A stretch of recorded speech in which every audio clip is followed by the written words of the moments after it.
এ পাকিস্তানের কুলাঙ্গাররা, রাজাকাররা, পাকিস্তানের অবৈধ সন্তানরা কি বলছিস যে আমলিগ, জাতীয় পার্টি, বঙ্গবী কাদের সিদ্দিক এদের এই দেশে রাখা যাবে না।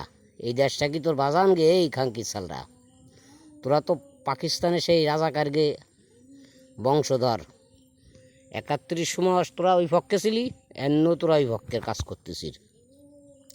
খালি সেনাবাহিনী চুপ করে থাকুক, তোদের 24 ঘন্টা লাগবে না এই দেশের তারা কি ভাবিস না যে আমলিগ দুর্বল। আমলিগ এখনও তোকে সাথে এল্লাই বুঝতে পারে। তোরা তো সেই অরিজিনাল রাজাকারের বংশধর, রাজাকারের বাচ্চা, পাকিস্তানের দালাল। জয় বাংলা, জয় বঙ্গবন্ধু, জয় জননেত্রী শেখ হাসিনার।